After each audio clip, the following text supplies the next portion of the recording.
So now we're going to start talking about some rules or fundamental rules of probability.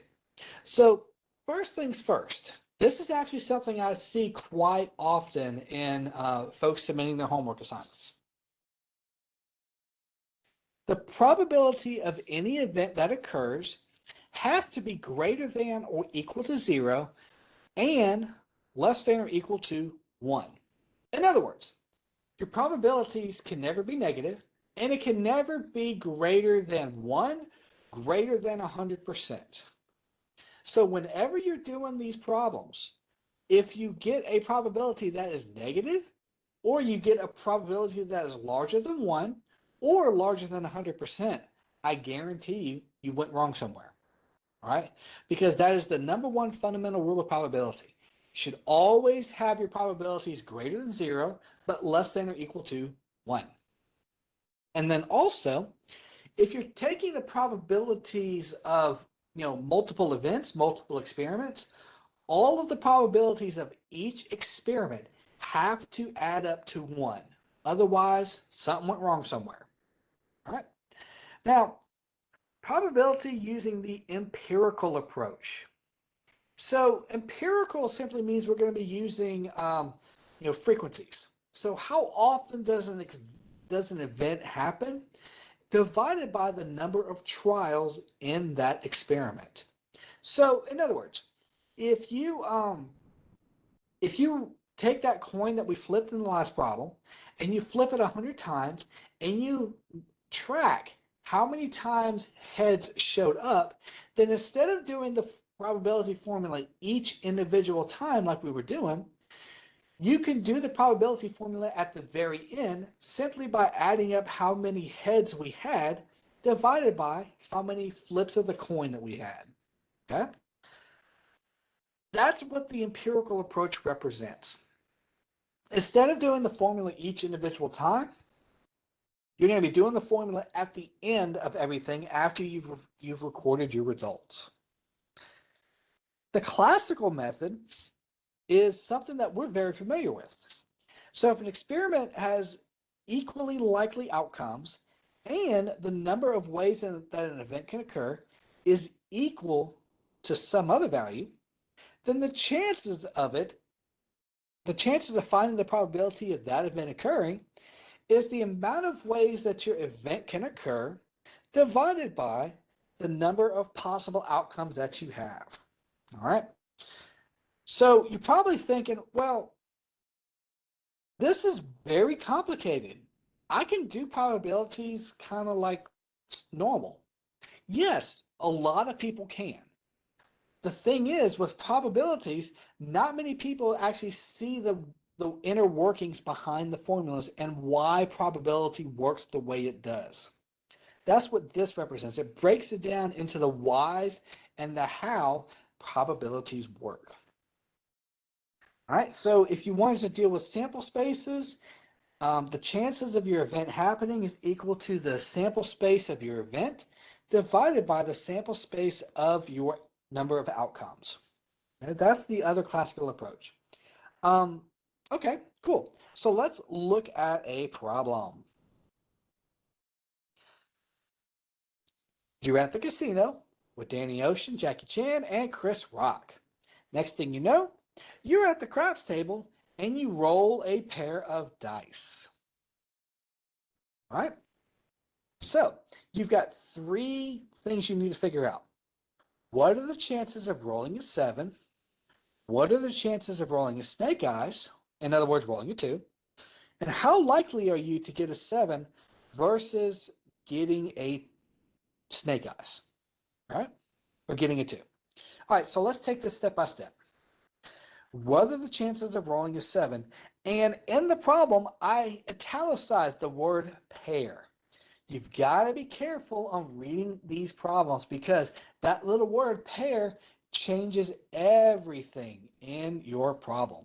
Everything. All right? So, first things first, you got to figure out how many possible outcomes you have total. Well, to figure out the number of total possible outcomes, okay, for 2 dice, Well, we learned on the first problem that you've got 6 outcomes on your first dice. And then on your second dice, you also have 6 possible outcomes. Now, to figure out how many outcomes you have total for a pair of dice, you simply multiply those two numbers together. It's a little trick in probability. So that means for a pair of dice, you've got 36 possible combinations to pick from. You get 36 possible outcomes. All right. Now, using that same pattern, let's say you had a 3 dice. Well, then you would do 6 times 6 times 6, which would be, if I'm not mistaken, 216. Yes. Okay. So, but since we're dealing with a pair, we're only going to be dealing with 2 sixes. So that would be 36 possible outcomes. So our bottom number on our fraction is going to be 36. Now, if we look at the top number, that's where the tricky part comes in. So let me get some room here.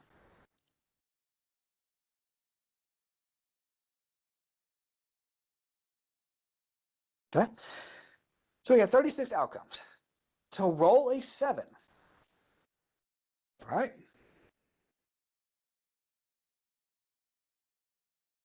To roll a 7, let's see here. If I roll a 1 on dice 1, then that means I have to get a 6 on dice 2. Well, 1 plus 6 gets us 7, all right? If I roll a 2 on dice 1, then I have to roll a 5 on dice 2. Because 2 plus 5 gets us 7. 3 and a 4. Okay. And then if I keep going up, I get a 4 and a 3. A 5 and a 2. A 6 and a 1. All right. So yeah, if we roll a 1 on dice 1, then we have to get a 6 on dice 2, 2 on dice 1, 5 on dice 2, 3 on dice 1, 4 on dice 2, and then so on and so forth. So you see the pattern. So how many possible outcomes do we have to roll a 7? Well, I've got 1, 2, 3, 4, 5, 6. So what that tells me is that I have 6 possible outcomes out of 36 total outcomes, which gets us to 1/6, which is approximately 16.6% chance of us rolling a 7. So 16.6% chance of rolling a 7 at the craps table. Awesome. All right. So the total number of outcomes that you have is at the bottom. The possibilities would be at the top. All right. So now, what are your chances of rolling a snake eyes? Well, we just found from the first problem that you have 36 total outcomes. Right. So that number still stays the same. Now, to roll a snake eyes means that you're going to be rolling a 2. So how can you roll a 2? Well, there's only really one way to do it. If you roll a 1 on dice 1, then you've got to get a 1 on dice 2. Well, if you roll a 1 on dice 1, I'm sorry, if you roll a 1 on dice 2, then you have to get a 1 on dice 2, which is actually the same exact thing. The same numbers. So that means there's only one possibility or one event out of 36 total outcomes. So 1 out of 36 would give us approximately a 2.77% chance of getting snake eyes.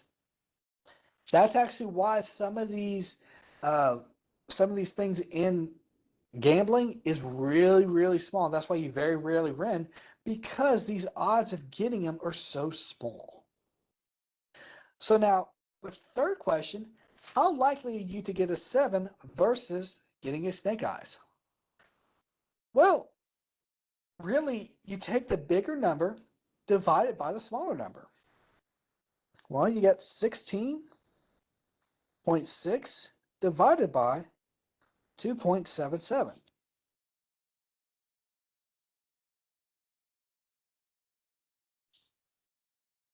So really, it comes down to about 5.99 or whoa, or 6 times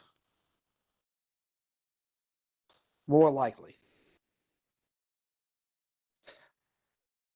So you're 6 times more likely to get a 7 versus getting a snake eyes. All right. So that's how basic probability, that's how the fundamental rules of probability work. These are some real life examples that how probability works. Now, you just got to be careful on what you select for your top number and what you select for your bottom number. Remember, your bottom number is always going to be the bigger one. The top number is always going to be the smaller one. Now, please do not overthink these problems. As always, hit me up in those office forms, guys. I'm happy to help.